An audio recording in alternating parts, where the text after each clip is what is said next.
Hello, hello, hello, everyone. It's official. Season 1 is live, and we are ready to dive in with episode 1. If you've been following me prior to the show launch, I'm sure you've learned what this is all about. But just in case if you're brand new, I'm your host, Taylor Daniele, here to share my journey living with type 2 diabetes and my goal to reverse it. Now, I really want to ensure that we're creating conversations on how we can make lifestyle changes to reverse or naturally manage diabetes. I hope this inspires you to do so too. Everything I share is real, and I promise to keep it that way. I want us to share quality information and perspectives so we can go out into the world and make a change. With that, I want to start by sharing how all this began for me and why I'm here today. Foundations are important, so I wanted to ensure that you guys understood the background and what got me to this point and why I'm so adamant about really making a change now. So let's get started. You're listening to Healing in Hindsight, a health and wellness podcast where we strive to conquer type 2 diabetes, hosted by me, Taylor Daniele. When I was first diagnosed, I didn't have a lot of people around my age who lived similar lifestyles to learn from. I want you to know you're not alone, and we'll have real, honest, and vulnerable conversations about it all. Here, I share my struggles, tips, and more.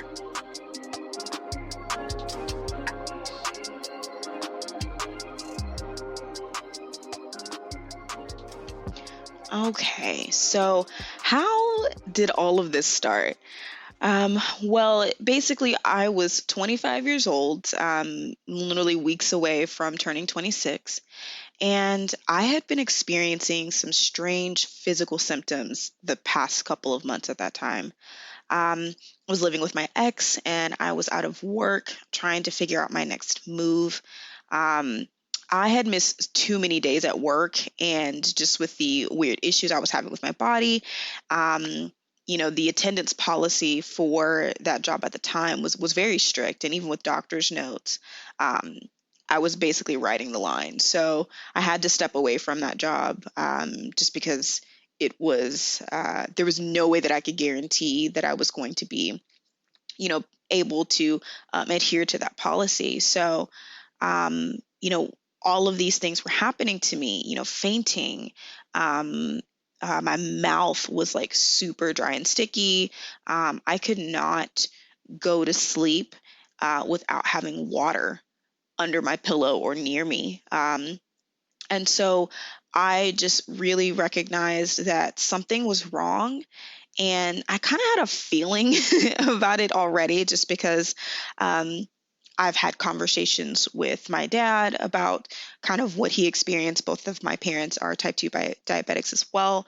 And so I just kind of had a feeling that I needed to stop like ignoring the physical signs. But like everyone else, I, figured let me start with being a Google doctor first. So I Googled everything that was happening to me because, like I said, I'm a doctor. And with the endless reaches of the internet, I could totally figure out what was wrong. I knew I could figure it out. There was no need for me to, take the time to go see somebody about this, right? Just to be clear, I am not a doctor. Everything that I share is from personal experience. If you have any questions about something that you're experiencing physically, everything that I share is just what happened to me and my perspective on it. But please, please, please always seek a medical professional before you do anything or, try anything, just to make sure that you're not doing anything that might throw your body out of whack, basically. So now that we have that out the way, I just kind of knew something was up. Even with everything that I researched, I knew, y'all. Like I just didn't want to have the realization, or not realization, but I was scared. I had actually spent the year prior trying to prevent myself from developing diabetes because, again, both of my parents are diabetics, and I knew that it was on both sides of my family. And I knew at some point, especially at my heaviest of 215 pounds, I needed to be sure that I wasn't next. And so I had talked to my dad about the symptoms. I had spent the year prior doing fad diets, starting workout plans, stopping workout plans, buying tummy teas, all of that crap just to prevent it. Um, but even so, I finally, bit the bullet. And right before, my insurance kind of ran out at the time, I went to go see a doctor. And weeks before my 26th birthday, I had confirmation. I was a 26-year-old with type 2 diabetes. So I'm like, how? How? Like, surely I'm a rarity because only if you're living with type 1 could anyone possibly be a diabetic at the young age of 26. And don't worry, we'll kind of talk through this in another episode of the differences between the two. But for now, just rock with me here, right? So I'm diagnosed. I am heading home. I've got, my prescription on its way to the pharmacy. And I remember talking to my dad in the car as I was heading to pick it up, um, about my doctor's appointment and just the confirmation of everything. And so he was kind of laying it out on like how the medication I was prescribed, may affect me, things I should watch out for, how it makes you feel, like dad advice, right? Um, and it was particularly special because he already knew from experience, what I could expect. Um, but at the same time, I wasn't a man in my late 40s, so it was tough to relate because the things that he experiences are still going to be different from me. Um, everything was late onset for both of my parents, so it was just kind of like, I don't know. I didn't expect this to happen because we lived two completely different lifestyles at 30, or excuse me, not 30, at 25, 26. I'm 30 now.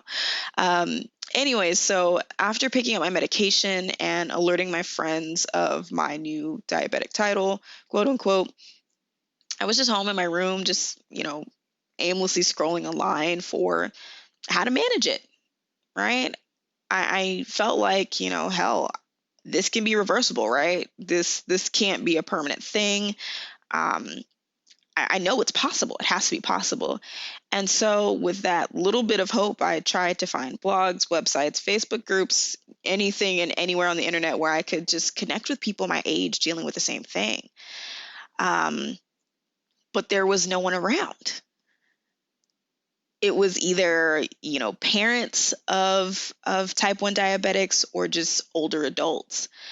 And neither groups lived the lifestyle I did or were even my age. So, what the hell was I supposed to do? Like, who could I talk to? And was there any hope for me?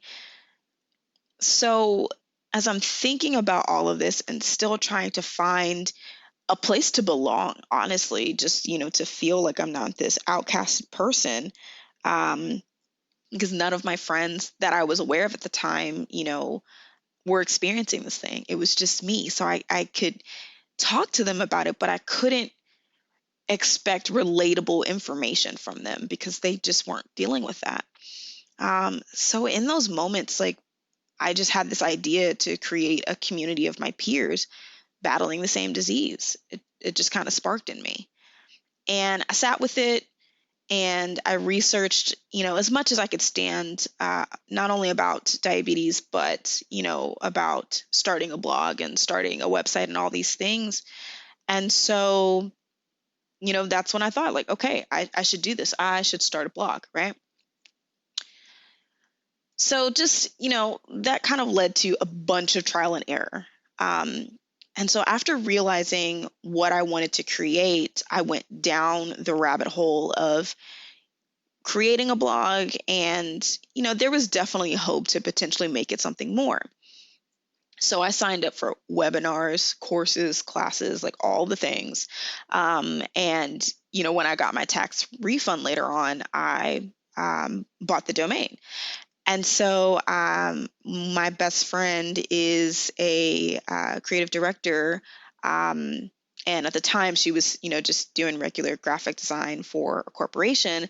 So I leaned on her to create my logo and kind of give me branding 101 basically, so I could set this up and make this real. And so I get all the plugins and the themes and get solidifying my hosting site and all the things just to get my little idea off the ground.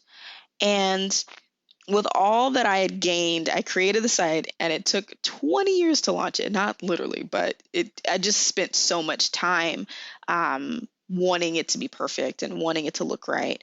And wanting to appeal to an audience, or at least present a part of myself that just wasn't real. I wanted to do the things that attracted this huge following, and that's not what I was in it for. Um, I wanted my peers, other type 2 diabetics that are young adults, young professionals, um, you know, I usually hesitate to say millennials because we just get so much shit with the title as millennials, but essentially that's the age group. Um, that's what I really wanted to reach, those who were in those spaces and living with this disease, in that. But I, I, I was just doing it all wrong, and so I took forever to get it up. And then I did a little bit with it, and I even started to build a little bit of a social media schedule, and trying to build a following. But I just wasn't. It was very hard for me, and so months went by. I didn't have the time or energy to write.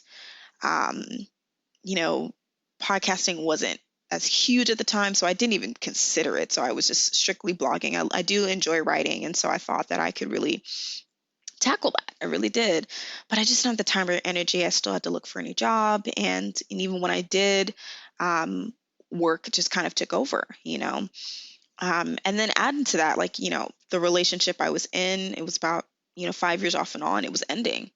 And so I had moved into my own place, and the job that I was in, I got, my first promotion, and that really was a huge deal for me.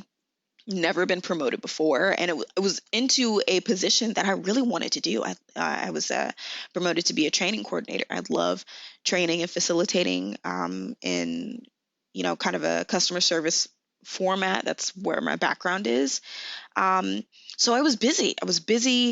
And I was like just too tired. And, I wasn't following anything that I had been told to do by my doctor or anything that I researched. So I'm just like, who would read about that? Who would read about a failure who can't even follow the basic directions of take this pill twice a day, with food, right? Who gives a shit about that person? I didn't think anybody did. And so it just sat. And it sat. And after leaving that job, I ended up reconnecting with my current and now amazing partner of 3 years. Um, Not to include the 10 plus years of knowing him, but neither here nor there. So I just started to refocus on what I call my little slice of the internet, right? I was thinking about all of my past habits, my ways of living, and just really breaking down and decoding those moments on how it got me to this current state. I decided before I even had the name and website that people, especially those my age, needed to know how serious type 2 diabetes was, and that our generation had the power to make huge changes in the health and wellness space. And I do think we are seeing a little bit of that. And so I just wanted to stand out and be the person that led the charge when it came to other type 2 diabetics. And so it kind of just spiraled into this birthing and nurturing phase. So if I'm just being completely transparent with you guys, like I really wish I could say that this podcast is a result of absolute blogging success, right? And now I just want to step from behind the keyboard to get a little closer to you. But it's just not that. It's simply not the case. And for the past 4 years, I've really struggled to make Healing in Hindsight be the brand that propels this mission forward. um, I felt like I was a failure. I didn't feel like I could provide anything meaningful to you. Um, I've had way more bad days than good. And to this day, I'm still diabetic. Uh, Nothing has changed as far as my health status. Um, I still have bad number days. I still um, have bingers and feel really crappy afterwards. And, I've watched my blood sugar levels fluctuate all over the place, just trying to adjust, especially in the midst of all of this pandemic stuff. Um, so I just, I felt like, hey, there's no success story. Not yet, at least, right? And that's kind of where I am right now. I get that I don't have all the answers and I don't have the absolute perfect roadmap to say this is exactly what you need to do to reverse your diabetes, right? But I don't want to give up either. And even if it's not perfect, I want to share my journey. And if only a few people hear this and think, you know what, I'm not going to give up either, then that's totally fine with me. Um, but we can't give up. This is not a I'm trying to get fame, fortune, and all these things. If something comes out of this, great. But I truly wanted to make sure that I was aligned with the vision that somebody needed to say something, somebody needed to share that you're not alone, and that I'm struggling just as much as anybody else. And when I first attempted this, it was out of desperation, honestly. It was I didn't have a job and the blog space is blowing up. Everybody's making, you just go on Pinterest and you see how I made 30K a month on my blog. You see all of these things and you want that straight up. Like there's just no ignoring that I wanted that. It sounds a little fucked up, but it's what I wanted. I wanted to blog and control my schedule and have, um, the corporate freedom, right? But at its core, my whole vision for doing this was I could not find anybody else who was my age dealing with this. And I need to figure out a way to connect with other people because it's really difficult living this life and having my lifestyle. And I don't know how to um, manage it. So I don't want to give up on that. And we can't give up on that. So here we are. And maybe you're wondering, cool. So you're saying you have a blog and you're podcasting. Yes. In fact, I've just realized that I needed to combine the two. Again, like I said, I love to write, but I just found myself being able to create more freely when I'm talking about, my little corner of the internet. Um, Literally. I haven't done as much as I could have. I could be so much further along, but I don't want to waste any more time and energy criticizing myself. The shoulda, coulda, woulda rabbit hole is real, but I'm here now, and being able to share my experiences and my struggles is all I ever really wanted, and to know that you know that this is a safe place to share yours too. So that is really the big kind of why and how I ended up here.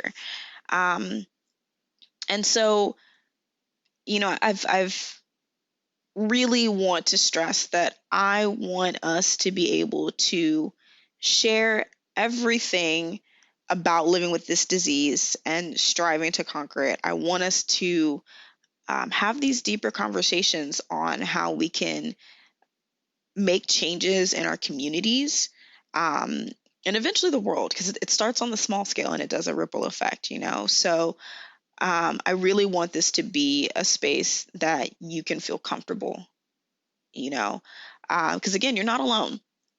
You're not the only person who may be struggling, living a very active lifestyle or a very social lifestyle and trying to navigate, can I take my meds yet? Or, gosh, we're going to be drinking tonight. What should I do? All of these things are stuff that I had to come up against and still do sometimes. And being able to navigate it and know that you have people around you that understand that, it's really important.